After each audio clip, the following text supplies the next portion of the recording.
Thank you. ಕರ್ನಾಟಕದ ಸಮಸ್ತ ಜನತೆಗೆ ನನ್ನ ಕ್ರಾಂತಿಕಾರಿ ಜೈ ಭೀಮ್ಗಳು. ಬಂಧುಗಳೇ, ನಿಮಗೆಲ್ಲರಿಗೂ ಕೂಡ 93ನೇ ಮನುಸ್ಮೃತಿ ದಹನ ಕಾರ್ಯಕ್ರಮದ ಹಾರ್ದಿಕವಾಗಿರ್ತಕ್ಕಂಥ ಶುಭಾಶಯಗಳು. ಯಾಕೆ ಈ ಮಾತನ್ನು ಹೇಳ್ತಾ ಇದ್ದೀನಿ ಅಂದರೆ, ಬಹುಶಃ ಬಾಬಾ ಸಾಹೇಬ್ ಡಾಕ್ಟರ್ BR ಅಂಬೇಡ್ಕರ್ ಅವರ ಚರಿತ್ರೆ ಓದಿರ್ತಕ್ಕಂಥ ಪ್ರಜ್ಞಾವಂತರಿಗೆಲ್ಲರೂ ಕೂಡ ಇವತ್ತಿನ ದಿವಸ ನಮ್ಮೆಲ್ಲರಿಗೂ, ಅದರಲ್ಲೂ ವಿಶೇಷವಾಗಿ ಮಹಿಳೆಯರಿಗೆ, ಶೂದ್ರರಿಗೆ, ಅಸ್ಪೃಶ್ಯರಿಗೆ ಎಂಥ ಪವಿತ್ರವಾಗಿರ್ತಕ್ಕಂಥ ದಿನ ಅಂತಕ್ಕಂಥ ಮಾತನ್ನು ಗಮನಕ್ಕೆ ಬರ್ತಾಯಿದೆ. पैदा ना होता वो मसीहा खुशियों का सिलसिला ना होता, पैदा ना होता वो मसीहा खुशियों का सिलसिला ना होता, बेरंग रहती ज़मीन आसमान का रंग नीला ना होता. भारत तो कब को कंगाल होता यारो, भारत तो कब का कंगाल होता यारो, अगर बाबा साहब जैसा हीरा ना मिला होता ಅಂತ. ಬಾಬಾ ಸಾಹೇಬರು ಒಂದು ವೇಳೆ ಈ ಭೂಮಿ ಮೇಲೆ ಹುಟ್ಟಿದಿಲ್ಲ ಅಂದ್ರೆ ಈ ಭಾರತ ದೇಶ ಕಂಗಾಲ ಆಗ್ತಿತ್ತು ಅಂತಕ್ಕಂಥ ಮಾತನ್ನು ನಿಮ್ಮೆಲ್ಲರಿಗೂ ಸಾದರಪಡಿಸ್ತೀನಿ. ಯಾಕೆ ಈ ಮಾತು ಹೇಳ್ತಾ ಇದ್ದೀನಿ ಅಂದರೆ, ಬಾಬಾ ಸಾಹೇಬರು ಹುಟ್ಟದೇ ಇದ್ದರೆ ಈ ದೇಶದಲ್ಲಿರ್ತಕ್ಕಂಥ SC ST OBC ಜನಾಂಗದವರು ಆಯಾ ಜಾತಿ ಜನಾಂಗಗಳ ಕುಲಕಸಬು ಮಾಡಬೇಕಾಗಿತ್ತು. ಉದಾಹರಣೆಗಾಗಿ ಕುರುಬರು ಕುರಿ ಕಾಯ್ತಕ್ಕಂಥ ಕೆಲಸ, ನಾವಿದರು ಕೂದಲು ತೆಗಿತಕ್ಕಂಥ ಕೆಲಸ, ಹೂಗಾರು ಹೂಗಳು ಕಟ್ಟತಕ್ಕಂಥ ಕೆಲಸ, ಈ ರೀತಿ ಆಯಾ ಜಾತಿ ಜನಾಂಗದವರು, ಅದರಲ್ಲೂ ವಿಶೇಷವಾಗಿ 101 ಜಾತಿಯ ಜನಾಂಗದವರು ತಮ್ಮ ತಮ್ಮ ಜಾತಿಯ ಕುಲಕಸಬುಗಳನ್ನು ಮಾಡುತ್ತಾ ಬದುಕಬೇಕಾಗಿತ್ತು. ಇವತ್ತಿನ ದಿವಸ ಈ ಎಲ್ಲ ಜಾತಿ ಜನಾಂಗದವರು ಜಾತಿ ಲಿಂಗಭೇದವಿರಲಾರ್ದೇ ಇವತ್ತು IAS ಆಫೀಸರ್ ಆಗಿರ್ಬೋದು, IPS ಆಫೀಸರ್ ಆಗಿರ್ಬೋದು, KS ಆಫೀಸರ್ ಆಗಿರ್ಬೋದು, IAS ಆಫೀಸರ್ ಆಗಿರ್ಬೋದು, IRS ಆಫೀಸರ್ ಆಗಿರ್ಬೋದು, IFS ಆಫೀಸರ್ ಆಗಿರ್ಬೋದು, ಈ ರೀತಿ ಸಮಾಜದಲ್ಲಿ ಸರ್ಕಾರ ಒದಗಿಸಿಕೊಟ್ಟಿರ್ತಕ್ಕಂಥ ವಿವಿಧ ಸ್ತರದ ಹುದ್ದೆಗಳು ಏನಾದರೂ ಅಲಂಕಾರ ಮಾಡಿದ್ದೆ ಆದರೆ ಅದು ಅವರ ಜಗಲಿ ಮೇಲಿರ್ತಕ್ಕಂಥ ದೇವರಲ್ಲ, ಬಾಬಾ ಸಾಹೇಬ್ ಡಾಕ್ಟರ್ BR ಅಂಬೇಡ್ಕರ್ ಅವರು ಅಂತಕ್ಕಂಥದ್ದನ್ನು ಮರಿಬಾರ್ದು ಸ್ನೇಹಿತರೆ.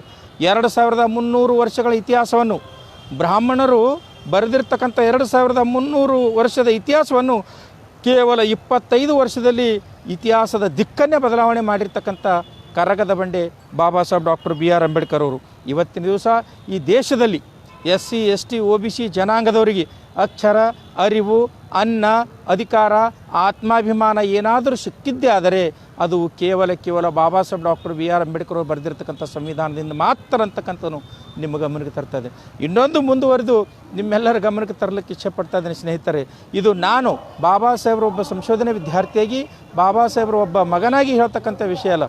ಈ ದೇಶದ, ಈ ನಾಡಿನ ಪ್ರಾಜ್ಞರು ಕೂಡ ಬಾಬಾ ಸಾಹೇಬ್ರ ಬಗ್ಗೆ ಮಾತಾಡಿರ್ತಕ್ಕಂಥದ್ದು 3 ಎಕ್ಸಾಂಪಲ್ಗಳನ್ನು ನಾನು ನಿಮ್ಗೆ ಗಮನಕ್ಕೆ ತರ್ತಾ ಇದ್ದೀನಿ.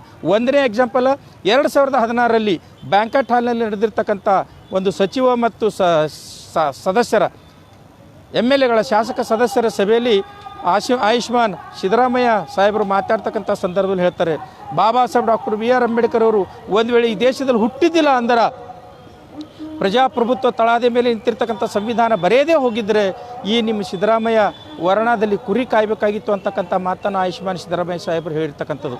ಅಷ್ಟೇ ಅಲ್ಲ, ಈಗಿರ್ತಕ್ಕಂಥ ಪ್ರೆಸೆಂಟ್ ಇರ್ತಕ್ಕಂಥ ಈ ದೇಶದ ಪ್ರಧಾನಮಂತ್ರಿ ಆದರಣೀಯ ನರೇಂದ್ರ ಮೋದಿ ಸಾಹೇಬರು 2017ರಲ್ಲಿ ಬಾಬಾ ಸಾಹೇಬರ ಜನ್ಮ ದಿನೋತ್ಸವದ ಕಾರ್ಯಕ್ರಮವನ್ನು ಉದ್ದೇಶಿಸಿ ಮಾತಾಡ್ತಕ್ಕಂಥ ಸಂದರ್ಭದಲ್ಲಿ ಬಾಬಾ ಸಾಹೇಬ ಒಬ್ಬ ರಾಷ್ಟ್ರದ ಮಹಾನ್ ಹಸ್ತಿ, ಒಬ್ಬ ಮಹಾನ್ ಚೇತನ, ಇಂಥ ಚೇತನ ಭಾರತದಲ್ಲಿ ಹುಟ್ಟಿರ್ತಕ್ಕಂಥ ನಮ್ಮ ಸೌಭಾಗ್ಯ.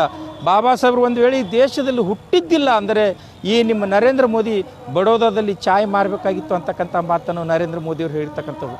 ಇಲ್ಲೇ ನಿಕಟಪೂರ್ವ ಕಳೆದ ಚುನಾವಣೆ, ಲೋಕಸಭಾ ಚುನಾವಣೆಯಲ್ಲಿ ಉತ್ತರ ಪ್ರದೇಶದ ನಿಕಟಪೂರ್ವ ಮುಖ್ಯಮಂತ್ರಿ ಆಗಿರ್ತಕ್ಕಂಥ ಆಯುಷ್ಮಾನ್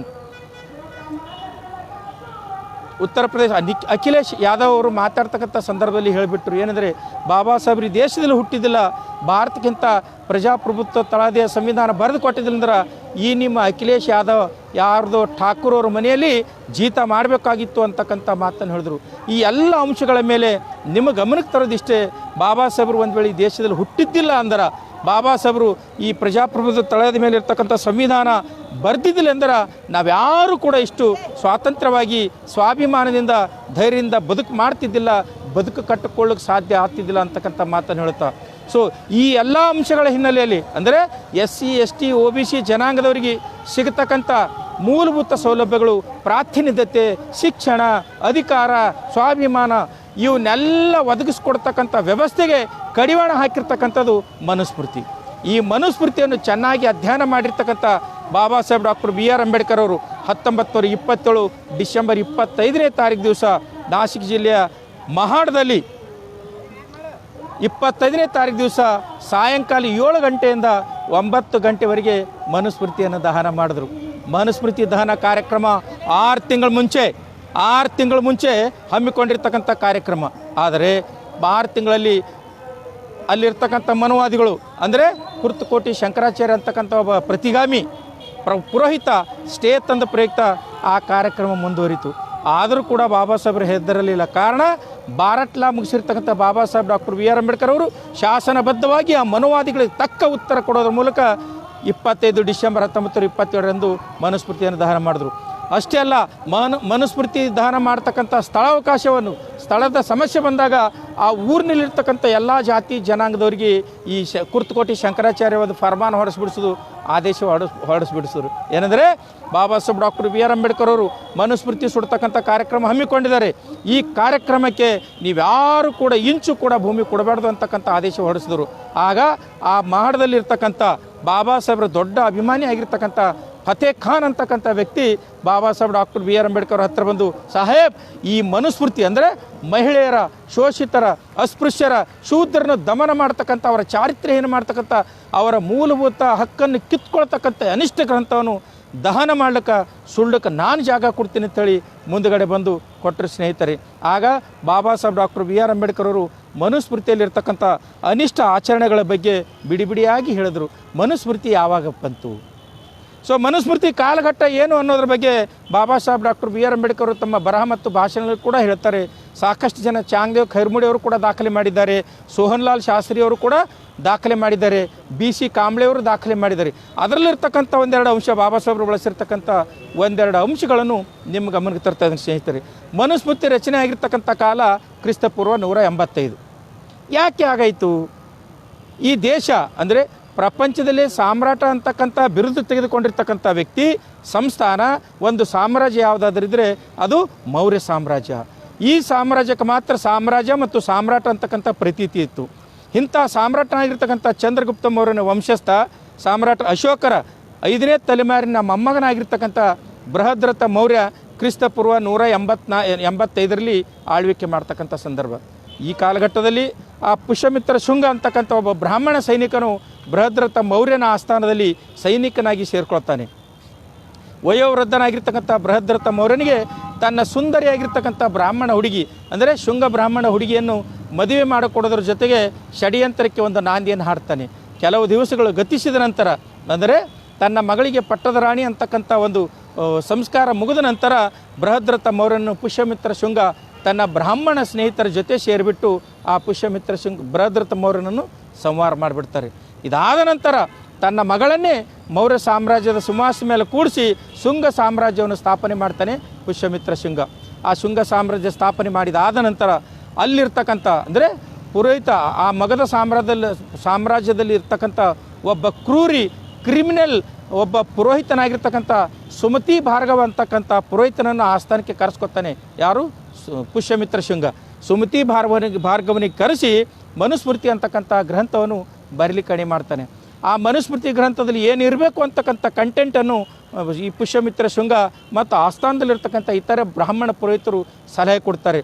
ಆ ಮನುಸ್ಮೃತಿಯಲ್ಲಿ ಬ್ರಾಹ್ಮಣರ ಒಂದು ಮೇರುತ್ವ ಇರಬೇಕು. ಅದರಲ್ಲಿ ಬ್ರಾಹ್ಮಣರ ಬಗ್ಗೆ ಗೌರವ ಇರಬೇಕು, ಬ್ರಾಹ್ಮಣರಿಗೆ ಸಕಲ ಐಶ್ವರ್ಯ ಇರಬೇಕು, ಬ್ರಾಹ್ಮಣರಿಗೆ ಸಕಲ ಅಧಿಕಾರ ಇರಬೇಕು, ಬ್ರಾಹ್ಮಣರೇ ಸರ್ವಸ್ವ ಅಂತಕ್ಕಂಥ ಮಾತು ಇರಬೇಕು.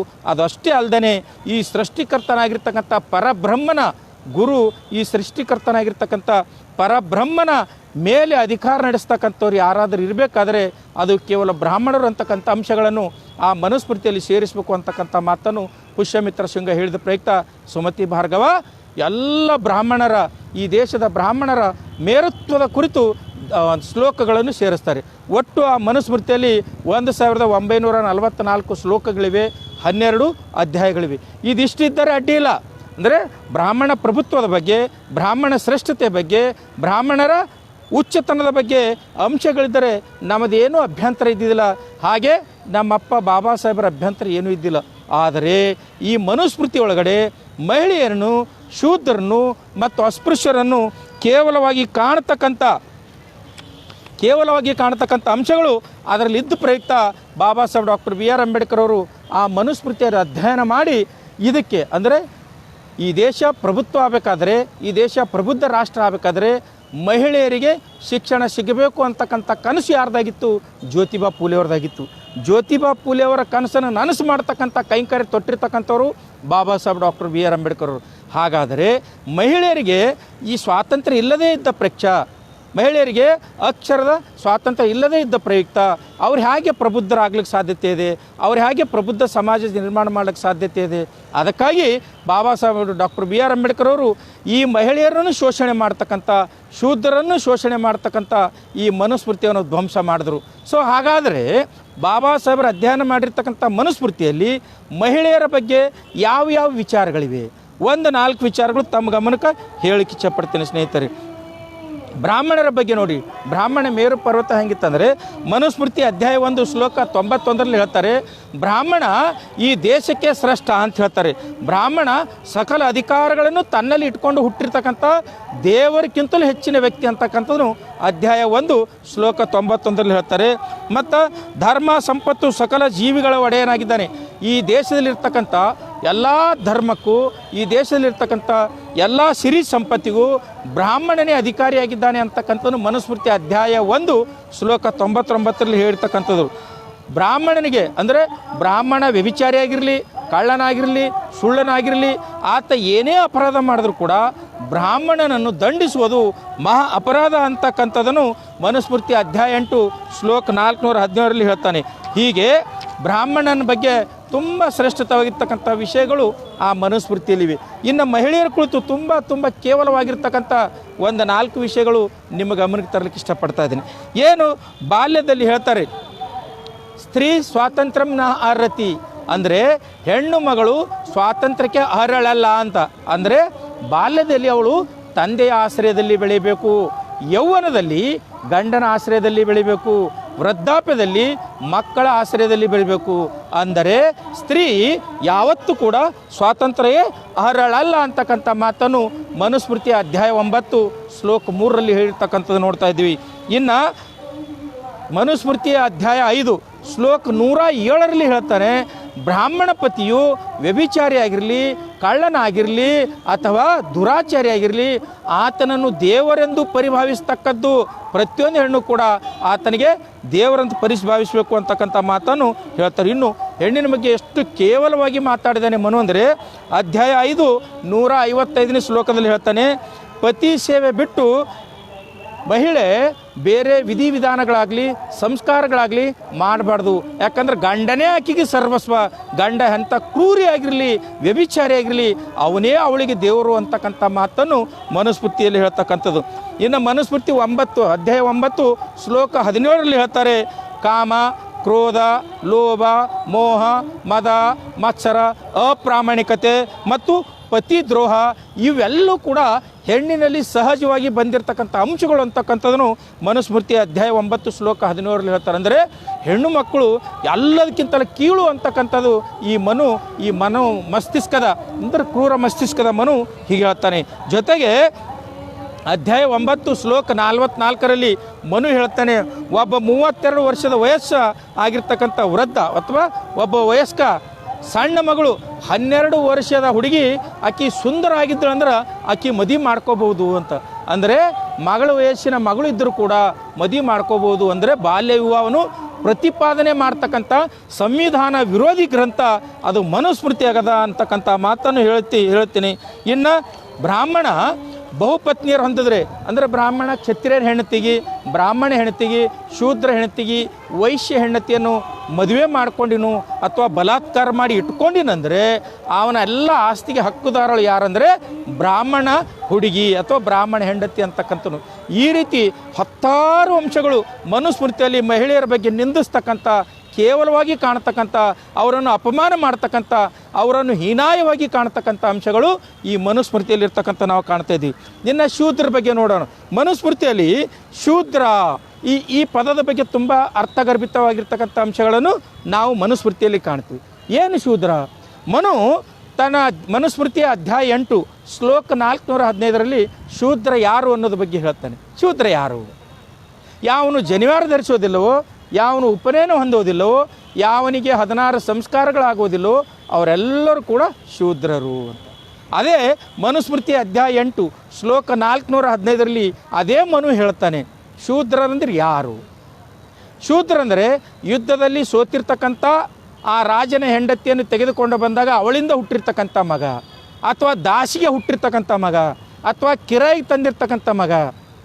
ಅಂದರೆ ನಮ್ಮದು ಬೀದರ್ ಗುಲ್ಬರ್ಗ ಜವಾರಿ ಭಾಷೆ ಒಳಗೆ ನಾವೇನಂತೀವಿ ಅಂದರೆ ಶೂದ್ರ ಅಂದರೆ ಹಾದರು ಕುಟನವ ಅಂತಕ್ಕಂಥ ಮಾತನ್ನು ಮನುಸ್ಮೃತಿ ಅಧ್ಯಾಯ 8 ಶ್ಲೋಕ 415ರಲ್ಲಿ ನಾವು ಕಾಣ್ತಾ ಇದ್ವಿ.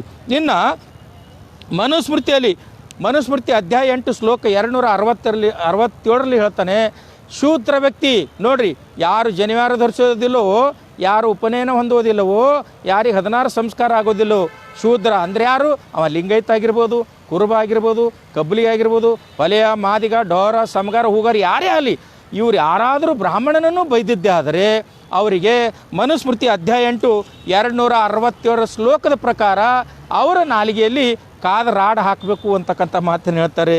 ಇನ್ನು 3 ಜನರಿಗೆ ಅಂದರೆ ಬ್ರಾಹ್ಮಣ, ಕ್ಷತ್ರಿಯ, ವೈಶ್ಯ, ಶೂದ್ರ ಈ 3 ಜನರಿಗೆ ಹೆಸರು ಹಿಡಿದು ಬೈದದ್ದೇ ಆದರೆ ಮನುಸ್ಮೃತಿ ಅಧ್ಯಾಯ 8 271 ಶ್ಲೋಕ ಏನು ಹೇಳ್ತಂದರೆ ಇವರ ಬಾಯಲ್ಲಿ ಕಾದ ಸೀಸವನ್ನು ತುರುಕಬೇಕು ಅಂತ.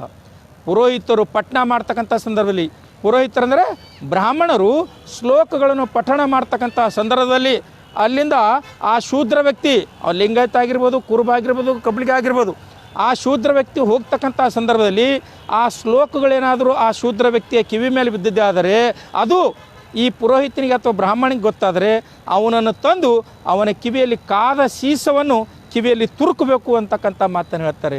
ಇದು ಅಷ್ಟೇ ಅಲ್ಲ, ಒಬ್ಬ ಬ್ರಾಹ್ಮಣ ಕೂತಿರ್ತಕ್ಕಂಥ ಕಟ್ಟೆಯ ಮೇಲೆ ಮರ್ತು ಶೂದ್ರ ಯಾರಾದರೂ ಆ ಕಟ್ಟಿ ಮೇಲೆ ಹೋಗಿ ಕೂತನೆಂದರೆ ಅವನ ಕುಂಡಿ ಮೇಲೆ ಕಾದ ರಾಡದಿಂದ ಬರಿಗಳು ಹಾಕಬೇಕು ಅಂತಕ್ಕಂಥ ಶ್ಲೋಕಗಳು ಈ ಮನುಸ್ಮೃತಿಯಲ್ಲಿ ನಾವು ಕಾಣ್ತಾ ಇದ್ವಿ. ಇದು ಅಷ್ಟೇ ಅಲ್ಲ, ಶೂದ್ರರು ಯಾವತ್ತೂ ಹೊಸ ಬಟ್ಟೆಗಳನ್ನು ಉಡಬಾರ್ದು. ಅದು ನೋಡಿ ಅಧ್ಯಾಯ 10 ಶ್ಲೋಕ 52ರಲ್ಲಿ ಹೇಳ್ತಾರೆ, ಶೂದ್ರರು ಯಾವತ್ತೂ ಹೊಸ ಬಟ್ಟೆಗಳನ್ನು ಉಡಬಾರ್ದು. ಮತ್ತು ಯಾವ ಬಟ್ಟೆ ಉಡಬೇಕು? ಅಸ್ಪೃಶ್ಯರು ಅಂದರೆ ಕ್ಷತ್ರಿಯರು, ಬ್ರಾಹ್ಮಣರು, ವೈಶ್ಯರು ಸತ್ತಾಗ ಅವರ ಶವದ ಮೇಲೆ ಹೊಚ್ಚಿ ಅವರು ಬಳಸಿ ಬೀಸಾಡಿರ್ತಕ್ಕಂಥ ಬಟ್ಟೆಗಳ ತಂದು ಶೂದ್ರರು ಉಟ್ಕೊಳ್ಬೇಕು, ಬಟ್ಟೆ ಖರೀದಿ ಮಾಡೋಂಗಿಲ್ಲ ಅಂತಕ್ಕಂಥ ಮಾತನ್ನು. ಇನ್ನು ಈ ಶೂದ್ರರು ಬಿಸಿ ಅಡಿಗೆ ಮಾಡಿ, ಅದರಲ್ಲೂ ವಿಶೇಷವಾಗಿ ಹಾಲು, ತುಪ್ಪ ಇವು ಹಾಕಿ ಬಿಸಿ ಅಡಿಗೆ ಮಾಡಿ ಊಟ ಮಾಡುವಂಗಿಲ್ಲ. ಮತ್ತು ಎಂಥ ಊಟ ಮಾಡ್ಬೇಕಂದ್ರೆ ಬ್ರಾಹ್ಮಣ, ಕ್ಷತ್ರಿಯ, ವೈಶ್ಯರ ಮನೆ ಹೋಗಿ ಭಿಕ್ಷೆ ಬೇಡಿ ಬಂದು ಅವರು ಊಟ ಮಾಡಬೇಕು. ಆ ಭಿಕ್ಷೆ ಬೇಡಿ ಬಂದಿರತಕ್ಕಂಥ ಆಹಾರ ಪದಾರ್ಥಗಳು ಕೂಡ ಪರಿಪೂರ್ಣವಾಗಿರ್ತಕ್ಕಂಥ ಪರಿಕರಗಳಲ್ಲಿ ಊಟ ಮಾಡೋಂಗಿಲ್ಲ. ಮತ್ತು ಅವ್ರು ಬಳಸಬೇಕು ಎಂಥದಂದರೆ ಬ್ರಾಹ್ಮಣ, ಕ್ಷತ್ರಿಯ, ವೈಶ್ಯರ ಶವ ಸಂಸ್ಕಾರಕ್ಕೆ ಹೋದಾಗ ಅವರು ಬೀಸಾಡಿರ್ತಕ್ಕಂಥ ಮಡಿಕೆಯ ಆ ಬೋಕಿಯನ್ನು ತೆಗೆದುಕೊಂಡು ಬಂದು ಅದರಲ್ಲಿ ಭಿಕ್ಷೆ ಬೇಡಿ ಊಟ ಮಾಡಬೇಕು ಅಂತಕ್ಕಂಥ ಮಾತನ್ನು ಮನುಸ್ಮೃತಿ ಅಧ್ಯಾಯ 10ರಲ್ಲಿ ನಾವು ಸಾಕಷ್ಟು ಕಾಣ್ತೀವಿ. ಈ ರೀತಿ ಅಸ್ಪೃಶ್ಯರನ್ನು, ಅದು ಅಸ್ಪೃಶ್ಯರಲ್ಲ, ಶೂದ್ರರನ್ನು ನಾಲ್ಗೆ ಸೀಳಬೇಕು, ಬಾಯಲ್ಲಿ ರಾಡ್ ಹಾಕಬೇಕು, ಕಿವಿಯಲ್ಲಿ ಸೀಸ ತುರುಕಬೇಕು. ಅಷ್ಟೇ ಅಲ್ಲ, ಅವ್ರ ಕುಂಡಿ ಮೇಲೆ ಬರಿ ಹಾಕಬೇಕು. ಈ ರೀತಿ ವಿಕೃತವಾಗಿರ್ತಕ್ಕಂಥ ಒಂದು ಶೋಷಣೆ ಮಾಡ್ತಕ್ಕಂಥ, ದಂಡಿಸ್ತಕ್ಕಂಥ ಶ್ಲೋಕಗಳು, ಸಿದ್ಧಾಂತಗಳು, ಕಾನೂನುಗಳು ಆ ಮನುಸ್ಮೃತಿಯಲ್ಲಿದ್ದ ಪ್ರಯುಕ್ತ ಇವತ್ತಿನ ದಿವಸ ಈ ದೇಶದಲ್ಲಿರ್ತಕ್ಕಂಥ ಎಲ್ಲ ಶೂದ್ರ ಜನಾಂಗದವರು, ಅದರಲ್ಲೂ ವಿಶೇಷವಾಗಿ ಲಿಂಗಾಯತರು, ಕುರುಬರು, ಕಬ್ಬಲಿಗರು, ಮರಾಠ, ಢೋರ, ಸಮಗಾರ, ಹೂಗಾರ, ನಾವಿದ, ಆಗಸ ಈ ರೀತಿ ಎಲ್ಲ ಸಮುದಾಯದ ಶೂದ್ರೆಲ್ಲರೂ ಕೂಡ ಈ ಮನುಸ್ಮೃತಿಯನ್ನು ಖಂಡಿಸಬೇಕು ಅಂತಕ್ಕಂಥ ಮಾತನ್ನು ಹೇಳ್ತಾ, ಇಂಥ ಮಾನವ ವಿರೋಧಿ, ಇಂಥ ಮಹಿಳಾ ವಿರೋಧಿ, ಇಂಥ ದೇಶದ್ರೋಹಿ ಮತ್ತು ಸಂವಿಧಾನ ವಿರೋಧಿ ಆಗಿರ್ತಕ್ಕಂಥ ಈ ಮನುವಿನ ಪುತ್ಳಿಯನ್ನು 2015ರಲ್ಲಿ ರಾಜಸ್ಥಾನದ ಜೈಪುರದಲ್ಲಿ ಬಾರ್ ಅಸೋಸಿಯೇಷನ್ದವರು ಪ್ರತಿಷ್ಠಾಪಿಸ್ತಾರಂದರೆ ಇವರೇನು ಮನುಷ್ಯ ಹುಟ್ಟ್ಯಾರ ಅಂತ ಅರ್ಥ. ಕಾರಣ ತನ್ನ ತಾಯಿಯನ್ನು ನಿಂದಿಸ್ತಕ್ಕಂಥ, ತನ್ನನ್ನು ನಿಂದಿಸ್ತಕ್ಕಂಥ, ಇಡೀ ಮಾನವ ಕುಲವನ್ನು ನಿಂದಿಸ್ತಕ್ಕಂಥ ವ್ಯಕ್ತಿಯ ಒಬ್ಬ ಕ್ರೂರಿಯ ಮನುವಿನ ಪ್ರತಿಮೆಯನ್ನು ಜೈಪುರದ ಒಂದು ಕೋರ್ಟಿನ ಎದುರುಗಡೆ ನಿಲ್ಲಿಸ್ತಾರೆ. ಇದನ್ನು ಇವತ್ತಿನ ದಿವಸ ಬಾಬಾ ಸಾಹೇಬ್ ಡಾಕ್ಟರ್ BR ಅಂಬೇಡ್ಕರ್ ಅವರು ಕೈಗೊಂಡಿರ್ತಕ್ಕಂಥ ಈ ಘನಕಾರ್ಯದ ದಿವಸ ಅಂದರೆ ಮನುಸ್ಮೃತಿ ದಹನದ ದಿನೋತ್ಸವ ದಿವಸ ನಾನು ಉಗ್ರವಾಗಿ ಖಂಡಿಸ್ತೇನೆ ಸ್ನೇಹಿತರೆ. ಅದಕ್ಕಾಗಿ ಈ ಮನುಸ್ಮೃತಿಯನ್ನು ಪ್ರತಿಪಾದನೆ ಮಾಡ್ತಕ್ಕಂಥ ಎಲ್ಲ ಜನರ ಕಣದಲ್ಲೂ ಕೂಡ ಮನುವಿನ ಅಂಶ ಸೇರಿದೆ, ಜಾತಿಯ ವಿಷಬೀಜ ಮೈತುಂಬ ಸೇರಿಕೊಂಡಿದೆ ಅಂತಕ್ಕಂಥನ್ನು ನಿಮ್ಮ ಗಮನಕ್ಕೆ ತರ್ತಾ ಇದ್ದೀನಿ. ಮುಂದುವರೆದು ಇನ್ನೊಂದು ಮುಖ್ಯವಾಗಿರ್ತಕ್ಕಂಥ ಶ್ಲೋಕ ನಿಮ್ಗೆ ಹೇಳಲೇಬೇಕು. ಸ್ತ್ರೀ ಶೂದ್ರ ವಿಚ್ ಕ್ಷತ್ರವದೋ ನಾಸ್ತಿಕಂ ಚೋಪಾಪಾತಕಂ ಅಂತ. ಅಂದರೆ ಸ್ತ್ರೀಯರನ್ನು, ಶೂದ್ರರನ್ನು, ನಾಸ್ತಿಕರನ್ನು ಕೊಂದರೆ ಪಾಪ ಇಲ್ಲ ಅಂತ. ನೋಡ್ರಿ, ಹೆಣ್ಮಕ್ಳು ಕೊಂದ್ರ ಮಾತು ಕೇಳಿಲ್ಲ ಹೊಡಿರಿ ಖಲಾಸ್ ಮಾಡ್ರಿ ಪಾಪ ಇಲ್ಲ. ಶೂದ್ರ ಮಾತು ಕೇಳಿಲ್ಲ ಹೊಡೆದುಕೊಳ್ರಿ ಪಾಪ ಇಲ್ಲ. ನಾಸ್ತಿಕ ಅಂದರೆ ದೇವರ ದಿಂಡ್ರ ಇವೇನು ಆಷಾಢ ಬುತ್ತಿತನದಲ್ಲ, ಸ್ವರ್ಗ ನರಕ ದೇವರು ದಿಂಡ್ರು ಇದು ಇಲ್ಲ ಅಂತಕ್ಕಂಥ ವ್ಯಕ್ತಿ ಸಿಕ್ಕರೆ ಅವನನ್ನು ಹುಡ್ದುಕೊಳ್ರಿ ಪಾಪ ಇಲ್ಲ ಅಂತಕ್ಕಂಥ ಶ್ಲೋಕ ಅದನ್ನು ಹೇಳುತ್ತೆ. ಇನ್ನೊಂದು ಪಿತಾ ರಕ್ಷಿತೆ ಕೌಮರ್ಯ ಭರ್ತಾ ರಕ್ಷಿತೆ ಯೌವನೆ ರಕ್ಷಿತಂ ಸ್ಥವಿರೆ ಪುತಾನ ಸ್ತ್ರೀ ಸ್ವಾತಂತ್ರ್ಯಂ ನ ಅರ್ಹತಿ ಅಂತ.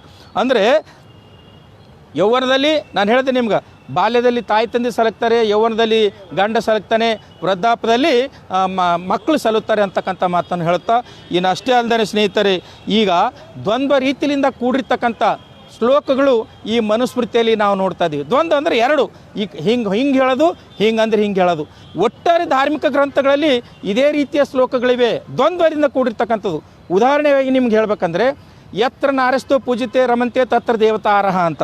ಅಂದರೆ ಮನುಸ್ಮೃತಿ ಅಧ್ಯಾಯ 3 ಶ್ಲೋಕ 56ರಲ್ಲಿ ಹೇಳ್ತಾರೆ, ಯತ್ರ ನಾರಸ್ತೆ ಪೂಜಿತೆ ರಮಂತೆ ತತ್ರ ದೇವತಾರಹ. ಅಂದರೆ ಎಲ್ಲಿ ಮಹಿಳೆಯರನ್ನು ಪೂಜೆ ಮಾಡ್ತಾರೋ ಅಲ್ಲಿ ದೇವತೆಗಳು ವಾಸ ಮಾಡ್ತಾರೆ ಅಂತ. ಇನ್ನೊಂದು ಕಡೆ ಹೇಳ್ತಾರೆ, ಜನನಿ ಜನ್ಮಭೂಮಿಶ್ಚ ಸ್ವರ್ಗಾದೀಪಿ ಗರಿಯಾಚೆ ಅಂತ. ಅಂದ್ರೆ ಹಡದ ತಾಯಿ ಮತ್ತು ಪಡೆದಿರ್ತಕ್ಕಂಥ ಭೂಮಿ ನಮಗೆ ಸ್ವರ್ಗದಕ್ಕಿಂತಲೂ ಮೇಲತ್ತೇಳಿ ಇಲ್ಲಿ ನಿಮಗೆ ಗಮನಕ್ಕೆ ತರ್ತಾ ಇದ್ದೀನಿ. ಯಾರು ಸಾಮಾಜಿಕ ಜಾಲತಾಣದಲ್ಲಿ ಅವಲೋಕನ ಮಾಡ್ತಕ್ಕಂಥ ಸ್ನೇಹಿತರು ಗಮನಕ್ಕೆ ತರ್ತಾ ಇದ್ದೀನಿ. ಸ್ವರ್ಗದಕ್ಕಿಂತ ಮೇಲಿದ್ದರೆ ಇವತ್ತಿನ ದಿವಸ ಭಾರತದಲ್ಲಿ ದಾನಮ್ಮ ಆಗಿರ್ಬೋದು, ನಿರ್ಭಯ ಆಗಿರ್ಬೋದು, ಪ್ರಿಯಾಂಕ ಆಗಿರ್ಬೋದು, ಇನ್ನು 10 ಹೆಣ್ಣು ಮಕ್ಕಳನ್ನು ಬಲಾತ್ಕಾರ ಮಾಡಿ ಸುಟ್ಟಿರ್ತಕ್ಕಂಥವ್ರು ಬೇರೆ ಯಾರೂ ಅಲ್ಲ, ಈ ಮನುಸ್ಮೃತಿಯನ್ನು ಪ್ರತಿಪಾದನೆ ಮಾಡ್ತಕ್ಕಂಥವ್ರು. ಇದಷ್ಟೇ ಅಲ್ಲ, ಇನ್ನೂ ಕೂಡ ನಿಮಗೆ ಸೂಕ್ಷ್ಮವಾಗಿರ್ತಕ್ಕಂಥ ಅಂಶ ಹೇಳ್ತೀನಿ. ಏನಂದರೆ ಆಸಾರಾಮ್ ಬಾಪು ಕೃಷ್ಣನನ್ನು ಪ್ರತಿಪಾದನೆ ಮಾಡ್ತಕ್ಕಂಥ ವ್ಯಕ್ತಿ, ಮನುಸ್ಮೃತಿಯನ್ನು ಮೈಗೂಡಿಸ್ಕೊಂಡಿರ್ತಕ್ಕಂಥ ವ್ಯಕ್ತಿ, ಇವತ್ತಿನ ದಿವಸ ಅವನು ಜೈಲಿನಲ್ಲಿದ್ದಾನೆ. ಯಾವ ಕೇಸಿನಲ್ಲಿ, ಯಾವ ಆರೋಪದ ಮೇಲೆ ಜೈಲಿನಲ್ಲದ ಅಂದರೆ ಶ್ರೀಕೃಷ್ಣನಂತೆ ಇವನು ಕೂಡ ಬಂದಿರತಕ್ಕಂಥ ಭಕ್ತರನ್ನು, ಮಹಿಳೆಯರನ್ನು ಬಲಾತ್ಕಾರ ಮಾಡೋದ್ರ ಸಲುವಾಗಿ ಇವತ್ತಿನ ದಿವಸ ಆಸಾರಾಮ್ ಬಾಪು ಜೈಲಿನಲ್ಲಿದ್ದಾನೆ. ರಾಮ್ ರಹೀಮ್ ಬಾಪು, ರಾಮನನ್ನು ಪ್ರತಿಪಾದನೆ ಮಾಡ್ತಕ್ಕಂಥ ವ್ಯಕ್ತಿ ರಾಮ್ ರಹೀಮ್ ಬಾಪು, ಇವನು ಕೂಡ ಮನುಸ್ಮೃತಿಯನ್ನು ಅಳವಡಿಸ್ಕೊಂಡು, ಮನುಸ್ಮೃತಿಯನ್ನು ಮೈಗೂಡಿಸ್ಕೊಂಡು ಪ್ರಯುಕ್ತ ಬಲಾತ್ಕಾರ ಮಾಡೋದ ಪ್ರಯುಕ್ತ ಇವತ್ತು ರಾಮ್ ರಹೀಮ್ ಬಾಪು ಇವನು ಕೂಡ ಜೈಲಿನಲ್ಲಿರ್ತಕ್ಕಂಥದ್ದು ನೀವೆಲ್ಲ ನೋಡ್ತಾ ಇದ್ದೀರಿ. ಈ ರೀತಿ ಮನುಸ್ಮೃತಿಯನ್ನು ಪ್ರತಿಪಾದನೆ ಮಾಡ್ತಕ್ಕಂಥ, ಈ ವೈದಿಕ ಪರಂಪರೆಯನ್ನು ಪ್ರತಿಪಾದನೆ ಮಾಡ್ತಕ್ಕಂಥ 10 ಜನರು ಇವತ್ತಿನ ದಿವಸ ಜೈಲಿನಲ್ಲಿದ್ದಾರೆ. ಒಂದು ವೇಳೆ ಬಾಬಾ ಸಾಹೇಬ್ ಡಾಕ್ಟರ್ BR ಅಂಬೇಡ್ಕರ್ ಅವರು ಬರೆದಿರ್ತಕ್ಕಂಥ ಸಂವಿಧಾನ ಈ ದೇಶದಲ್ಲಿ ಇದ್ದಿದ್ದಿಲ್ಲ ಅಂದರೆ ಇದೇ ಆಸಾರಾಮ್ ಬಾಪು, ಇದೇ ರಾಮ್ ರಹೀಮ್ ಬಾಪು, ಇದೇ ಭೀಮಾನಂದ್ ಬಾಪು ದೇಶದಲ್ಲಿರ್ತಕ್ಕಂಥ ನಮ್ಮೆಲ್ಲ ಹೆಣ್ಣು ಮಕ್ಕಳನ್ನು ಶೀಲಹರಣ ಮಾಡಿ ಬಲಾತ್ಕಾರ ಮಾಡ್ತಾಯಿದ್ರು, ದೌರ್ಜನ್ಯ ಮಾಡ್ತಾಯಿದ್ರು. ಇದು ನೀವೆಲ್ಲರೂ ಕೂಡ ಮನವರಿಕೆ ಮಾಡ್ಕೋಬೇಕು ಅಂತಕ್ಕಂಥ ಮಾತನ್ನು ಹೇಳುತ್ತಾ ಸ್ನೇಹಿತರೆ, ದ್ವಂದ್ವ ಇರ್ತಕ್ಕಂಥ ನೋಡಿದ್ರಿ, ಮನುಸ್ಮೃತಿ ಪ್ರತಿಪಾದನೆ ಮಾಡ್ತಕ್ಕಂಥ ಕುರ್ತಕೋಟಿ ಶಂಕರಾಚಾರ್ಯ ಹೇಳ್ತಾನೆ, ಏನು ಜನನಿ ಜನ್ಮಭೂಮಿಶ್ಚ ಸ್ವರ್ಗಾದೀಪಿ ಗರಿಯಾಚಿ. ಅಂದರೆ ಯತ್ರ ನಾರೆಸ್ತೋ ರಮಂತೆ ಪೂಜಿತೆ ತತ್ರ ದೇವತಾರ. ಎಲ್ಲಿ ಹೆಣ್ಣು ಮಕ್ಕಳನ್ನು ಪೂಜೆ ಮಾಡ್ತೇವೋ ಅಲ್ಲಿ ದೇವರು ವಾಸ ಮಾಡ್ತೀವಿ ಅಂತೇಳಿ ಅದೇ ಆಚಾರ್ಯ ಹೇಳ್ತಾನೆ. ಈಚೆಗಾಡಿ ತುಳಸಿದಾಸ್ ಬರೆದಿರ್ತಕ್ಕಂಥ ರಾಮಚರಿತ ಮಾನಸದಲ್ಲಿ ಹೇಳ್ತಾರೆ, ಢೋಲ್ ಗಂವಾರ್ ಶೂದ್ರ ಪಶು ನಾರಿ ಎ ಸಬ್ ತಾಡನಿಕೆ ಅಧಿಕಾರ. ನೋಡಿ, ಅಲ್ಲಿ ಪೂಜೆ ಮಾಡ್ರಿ ಅಂತ ಹೇಳ್ತಾರೆ. ಇಲ್ಲಿ ಢೋಲ್ ಇರಲಿ, ಪಶು ಅಂದ್ರೆ ಆಕಳಿರಲಿ, ಶೂದ್ರ ಜನಿವಾರ ಹಾಕೋಲಾರ್ದ ಯಾರು ಹಾಕಿರ್ಲಕ್ಕ, ನಾರಿ ಅಂದರೆ ಹೆಣ್ಮಕ್ಳು, ಇವಕ್ಕೆಲ್ಲ ಸದಾ ಹುಡುಕೋತಿರ್ಬೇಕು ಅಂತ ಹೇಳ್ತಾರೆ. ಒಂದು ಕಡೆ ಪೂಜೆ ಮಾಡಂತಾರೆ, ಒಂದು ಕಡೆ ಹುಡುಕೋಬೇಕಂತ ಹೇಳ್ತಾರೆ. ಒಂದು ಕಡೆ ಶೂದ್ರ ಸ್ತ್ರೀ ವಿದ್ಯಂನ ಅರ್ಹತೆ ಅಂತ ಹೇಳ್ತಾರೆ, ಈ ಕಡೆ ಸರಸ್ವತಿ ಪೂಜೆ ಪೂಜೆ ಮಾಡ್ಕೋತಾರೆ. ಈ ರೀತಿ ದ್ವಂದ್ವತೆಯಿಂದ ಕೂಡಿರ್ತಕ್ಕಂಥ ಅಂಶಗಳು ಮನುಸ್ಮೃತಿಯಲ್ಲಿ ಮತ್ತು ಹಿಂದೂ ಧಾರ್ಮಿಕ ಗ್ರಂಥದಲ್ಲಿ ಇದ್ದ ಪ್ರಯುಕ್ತ ಇವನ್ನೆಲ್ಲವೂ ಕೂಡ ಧ್ವಂಸ ಮಾಡಬೇಕು, ಸುಟ್ಟು ಹಾಕಬೇಕು ಅಂದಾಗ ಮಾತ್ರ ಪ್ರಬುದ್ಧ ಭಾರತ ಆಗ್ಲಿಕ್ಕೆ ಸಾಧ್ಯತೆ ಅದ ಅಂತಕ್ಕಂಥ ಮಾತನ್ನು ಹೇಳುತ್ತಾ ಸ್ನೇಹಿತರೆ, ಕೊನೆಯದಾಗಿ ಕನ್ಕ್ಲೂಷನ್ ಹೇಳ್ತೀನಿ. ಈ ದೇಶದಲ್ಲಿರ್ತಕ್ಕಂಥ ಮಹಿಳೆಯರಿಗೆ ಮತ್ತು ಶೂದ್ರರಿಗೆ ಅವರ ಕೈಯಿಂದ ಬಾರಿಗೆಯನ್ನು ಕಿತ್ತುಕೊಂಡು ಪೆನ್ನನ್ನು ಕೊಟ್ಟಿರ್ತಕ್ಕಂಥ ಏಕೈಕ ಯುಗ ಪ್ರವರ್ತಕರು ಬಾಬಾ ಸಾಹೇಬ್ ಡಾಕ್ಟರ್ BR ಅಂಬೇಡ್ಕರ್ ಅವರು.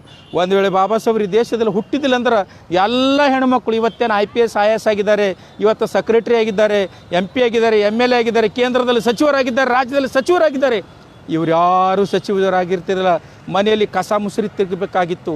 ಸೊ ಇವರ ಕೈಯಿಂದ ಬಾರಿಗೆಯನ್ನು ಕಿತ್ತಿ ಇವ್ರ ಕೈದಾಗ ಪೆನ್ನು ಕೊಟ್ಟು ಅದನ್ನು ಸಾದರಪಡಿಸಿದವರು, ಅದನ್ನು ಸಿದ್ಧಪಡಿಸೋರು ಬಾಬಾ ಸಾಹೇಬ್ರು. ಏನಂತ, pen is a powerful weapon, you can use it to change the world. ಇದನ್ನು ಸಾಧನೆ ಮಾಡಿ ತೋರಿಸಿರ್ತಕ್ಕಂಥವ್ರು Baba Saheb doctor B R Ambedkar. ತೊಟ್ಟಿಲು ತೂಗ್ತಕ್ಕಂಥ ಕೈ ದೇಶ ಆಳ್ದಂಗೆ ಮಾಡಿರ್ತಕ್ಕಂಥವ್ರು Baba Saheb doctor B R Ambedkar ಅವರು. ಅಷ್ಟೇ ಅಲ್ಲ ಸ್ನೇಹಿತರೆ, ಮಹಿಳೆಯರಿಗಾಗಿ, OBC ಜನಾಂಗದವರಿಗಾಗಿ ಸದನದ ಒಳಗೂ ಸದನದ ಹೊರಗೂ ಹೋರಾಟ ಮಾಡಿರ್ತಕ್ಕಂಥ ಏಕೈಕ ಯುಗ ಪ್ರವರ್ತಕರು Baba Saheb doctor B R Ambedkar ಅವರು. ನಿಮಗೆಲ್ಲ ನೆನಪಿರಬೇಕು. ಕಾರಣ, ಬಾಬಾ ಸಾಹೇಬ್ರ ಬಗ್ಗೆ ಅಧ್ಯಯನ ಮಾಡಲು ಅಣಿವಾಗಿರ್ತಕ್ಕಂಥ ಎಲ್ಲ ಯುವಕರಿಗೆ ಇಂಟೆಲೆಕ್ಚುವಲ್ ಹೇಳ್ತೀನಿ, ಸದನದ ಒಳಗೆ ಸದನದ ಹೊರಗೆ ಹೋರಾಟ ಮಾಡೋದು ಅಷ್ಟೇ ಅಲ್ಲ. 1951 ಸೆಪ್ಟೆಂಬರ್ 27ನೇ ತಾರೀಕು ದಿವಸ ಈ ದೇಶದ ಮಹಿಳೆಗೆ ಸ್ವತಂತ್ರವನ್ನು ಕೊಡ್ತಕ್ಕಂಥ ಹಿಂದೂ ಕೋಡ್ ಬಿಲ್ಲನ್ನು ಜಾರಿಗೆ ತರದೇ ಇದ್ದ ಪ್ರಯುಕ್ತ, ಅಷ್ಟೇ ಅಲ್ಲದೆ ಶತಶತಮಾನಗಳಿಂದ ಅಸ್ಪೃಶ್ಯರ ಜೊತೆಗೆ ಶೋಷಣೆಗೆ ಒಳಪಟ್ಟಿರ್ತಕ್ಕಂಥ OBC ಜನಾಂಗದವರಿಗೆ ಸಂವಿಧಾನದ ವಿಧಿ 340 ಜಾರಿಗೆ ಮಾಡದೇ ಇದ್ದ ಪ್ರಯುಕ್ತ Baba Saheb doctor B R Ambedkar ಅವರು ತಮ್ಮ ಲಾ ಮಿನಿಸ್ಟರ್ ಹುದ್ದೆಗೆ ಬಕ್ಕತ್ ಒದ್ದು 1951 ಸೆಪ್ಟೆಂಬರ್ 27ನೇ ತಾರೀಕು ದಿವಸ ಸಂಸತ್ತಿನಿಂದ ಹೊರಗೆ ಬಂದಿರತಕ್ಕಂಥ ಒಬ್ಬ ಏಕೈಕ ಯುಗ ಪ್ರವರ್ತಕರು Baba Saheb doctor B R Ambedkar. ಕೊನೆಯದಾಗಿ ಒಂದು ಮಾತು ಹೇಳ್ತೀನಿ ಸ್ನೇಹಿತರೆ, ಈ ದೇಶ ಇಬ್ಬರು ಭೀಮರನ್ನು ಪಡೆದುಕೊಂಡಿದೆ. ಒಬ್ಬ ಬಲಭೀಮ, ಇನ್ನೊಬ್ಬ ಜೈ ಭೀಮ. ಬಲಭೀಮ ಯಾರು? ಮಹಾಭಾರತದಲ್ಲಿ ಬರ್ತಕ್ಕಂಥ ಯುಧಿಷ್ಠಿರನ ತಮ್ಮ ಬಲಭೀಮ. ಆ ಬಲಭೀಮನ ಹತ್ರ ಗದ ಇತ್ತು, ಶಕ್ತಿ ಇತ್ತು, ಆಯುಧ ಇತ್ತು. ಆದರೂ ಕೂಡ ಕೌರವ ಮತ್ತು ಪಾಂಡವರ ಸಮ್ಮುಖದಲ್ಲಿ ತನ್ನ ಹೆಂಡತಿಯ ಮಾನವನ್ನು ಕಾಪಾಡದೇ ಇರತಕ್ಕಂಥ ಅಯೋಗ್ಯ ವ್ಯಕ್ತಿ ಆ ಬಲಭೀಮ. ಆದರೆ ಯಾವುದೇ ಆಯುಧವಿರಲಾರ್ದೇ ಸಮಸ್ತ ಭಾರತದ ಎಲ್ಲ ಮಹಿಳೆಯರ ಶೈಕ್ಷಣಿಕ, ಸಾಮಾಜಿಕ, ಸಾಂಸ್ಕೃತಿಕ ಎಲ್ಲ ಹಕ್ಕುಗಳನ್ನು ಕಾಪಾಡಿ ಅವರ ಮಾನವನ್ನು ಕಾಪಾಡಿರ್ತಕ್ಕಂಥ ಮತ್ತೊಬ್ಬ ಭೀಮ ಜೈ Bhim Baba Saheb doctor B R Ambedkar. ಅದಕ್ಕಾಗಿ ಈ ಸಾಮಾಜಿಕ ಜಾಲತಾಣದ ಮೂಲಕ ಈ ನಾಡಿನ ಸಮಸ್ತ SC ST OBC ಜನಾಂಗದವರಿಗೆ, ಮಹಿಳೆಯರಿಗೆ ನಾನು ನನ್ನ ಮೈತ್ರಿಪೂರ್ಣ ಭೀಮ ವಂದನೆಗಳ ಮೂಲಕ ಕೇಳಿಕೊಳ್ಳೋದಿಷ್ಟೇ, ದಯವಿಟ್ಟು ಮನುಸ್ಮೃತಿ ಓದ್ರಿ, ಯಾಜ್ಞವಲ್ಕ ಸ್ಮೃತಿ ಓದ್ರಿ, ಬೃಹಸ್ಪತಿ ಸ್ಮೃತಿ ಓದ್ರಿ, ರಾಮಾಯಣ ಓದ್ರಿ, ಮಹಾಭಾರತ ಓದ್ರಿ. ಇದರಲ್ಲಿ ಮಹಿಳೆಯರ ಬಗ್ಗೆ ಎಷ್ಟು ತುಚ್ಛವಾಗಿ ಮಾತಾಡಿದ್ದಾರೆ, ತುಚ್ಛವಾಗಿ ನಿದರ್ಶನಗಳಿವೆ ಗೊತ್ತಾಗುತ್ತೆ. ಶೂದ್ರ ದಯವಿಟ್ಟು ನೀವೆಲ್ಲರೂ ಓದಬೇಕು. ಶೂದ್ರ ಬಗ್ಗೆ ಎಷ್ಟು ಕೆಟ್ಟದಾಗಿವೆ, ಅದರ ಜೊತೆಗೆ ಅಸ್ಪೃಶ್ಯರು ಕೂಡ ಓದಬೇಕು. ಸೊ ಈ ಧಾರ್ಮಿಕ ಗ್ರಂಥಗಳು ಓದಿ ಇವನ್ನು ಪ್ರತಿಬಂಧಿಸದೇ ಇದ್ದರೆ ಈ ಭಾರತ ಎಂದು ಪ್ರಬುದ್ಧ ಭಾರತ ಆಗಂಗಿಲ್ಲ. ಅದಕ್ಕಾಗಿ ಆ ಮನುವಾದಿಗಳು ಪದೇ ಪದೇ Baba Saheb doctor B R Ambedkar ಅವರು ಬರೆದಿರತಕ್ಕಂಥ ಸಂವಿಧಾನದ ಮೇಲೆ ದುರಾಕ್ರಮಣ ಎಸಗ್ತಾ ಇದ್ದಾರೆ. ಅದನ್ನು ಸಂವಿಧಾನದ ಇರತಕ್ಕಂಥ ಮತ್ತು ಈ ಮನುವಾದಿಗಳ ಗ್ರಂಥಗಳ ಅರಿವಿರದೇ ಇರತಕ್ಕಂಥ ಈ ಮೌಢ್ಯ ಅಂಧಶ್ರದ್ಧೆಯಲ್ಲಿ ತೊಡಗಿರ್ತಕ್ಕಂಥ SC ST OBC ಜನಾಂಗದವರು ಈ ಕಡೆ ಬಂದರು ಜೈ, ಈ ಕಡೆ ಬಂದರು ಜೈ ಅಂತ ಇದ್ದಾರೆ. ಅದಕ್ಕಾಗಿ ನಿಮಗೆ ಸವಿನೇ ಪ್ರಾರ್ಥನೆ ಮಾಡ್ಕೋತಾ ಇದ್ದೀನಿ, ಸಂವಿಧಾನ ಓದಿ, ವೈದಿಕ ಗ್ರಂಥಗಳು ಓದಿ, ಅವನ್ನು ಪ್ರತಿಬಂಧಿಸಿ ಇದನ್ನು ಜಾರಿಗೊಳಿಸಲು ಅಣಿಯಾಗ್ರಿ ಅಂತಕ್ಕಂಥ ಮಾತನ್ನು ಹೇಳುತ್ತಾ, ನಾಡಿನ ಸಮಸ್ತ ಎಲ್ಲ ಸ್ನೇಹಿತರಿಗೂ ಮತ್ತು ಹಿತೈಷಿಗಳಿಗೆಲ್ಲರೂ ಕೂಡ ನನ್ನ ಕ್ರಾಂತಿಕಾರಿ ಜೈ ಭೀಮ್. ವಿಠ್ಠಲ್ ವಗ್ಗನ್, ಕಲಬುರಗಿ. ಜೈ ಭೀಮ್, ನಮೋ ಬುದ್ಧಾಯ.